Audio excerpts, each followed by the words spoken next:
Well, good afternoon. We're here today at Papa's Pumpkin Patch just outside of Mount Pleasant to talk about soil sampling and demonstrate how to take soil samples properly. Soil sampling is probably the most important first step in planting a garden, working with your lawn or your flower beds. And what we're going to do this afternoon is kind of demonstrate how you might, and some of the tools you need to take a soil sample and take it properly.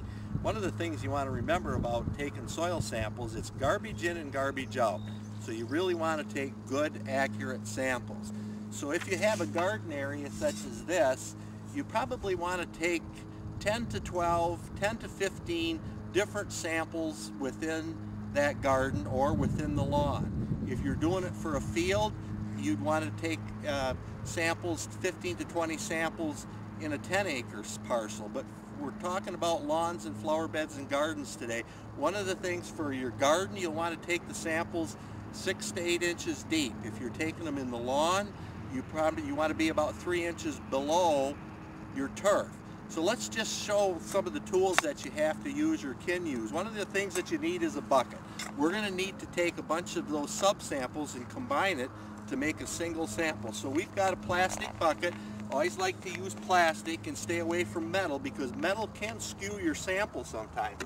If you could get a soil probe from your local extension office or borrow one from a neighbor, these work real great to take your cores, and that's just real simple to take it and push your samples down to the level you want to go, bring it out and save that sample in your bucket,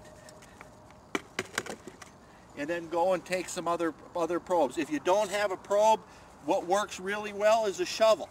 You can take a shovel, dig in as far as you want, and then you want to just take about a ½ inch slice, the same depth, and you got the same kind of sample, and mix them together. One of the things I want to show you is when you take those samples is to be random about it. And I'm just going to kind of walk a zigzag pattern to show you in this area about how many samples you'd want to take. One of the things, we want to stay away from the edges, stay away from any areas that are unusual. So I'm going to kind of walk a zigzag pattern here and kind of show you an example of about 10 spots where I'd take samples if I was sampling this area. So we'd walk over this way, here, come up here, take one here, this is 2. Stay away from the edges. 3, and I'd come back, take one here, which would be 4, zigzag, 5, 6, 7, 8, 9, back, and this will give us our 10th sample right here. So when you have your samples, once we get our samples mixed up, we'll take them that we've collected in our dirt, we'll mix them up thoroughly, and we take all those 10 samples, mix them to combine to make one sample. And this is what you'll take in to your local extension office or your local agribusiness to have them take the sample and take the necessary information. Once we get our sample taken and we got it mixed thoroughly, we're going to take that in, and this is the sample box that Michigan State University Extension has for their soil samples. So you really only need this amount of soil. It's only about 2 cups. So what we'll do is we'll take this sub-sample after we've mixed it up. We want to make sure it's fairly dry.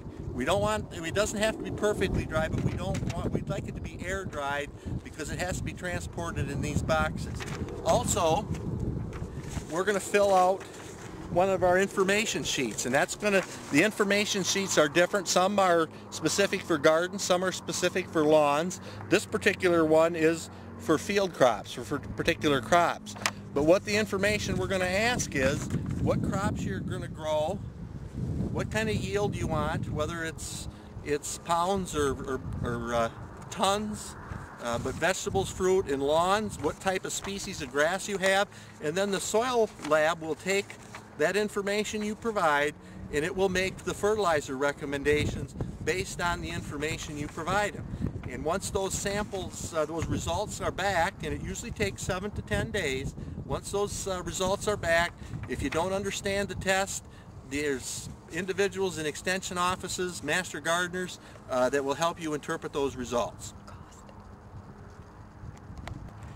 So the important thing about taking soil tests is make sure you have a good random sample of your garden area, your lawn area, or your flower bed. So take as many subsamples as you feel is necessary to get that good representative sample, because remember, garbage in, garbage out. So we want to make sure we got good representative samples for those areas.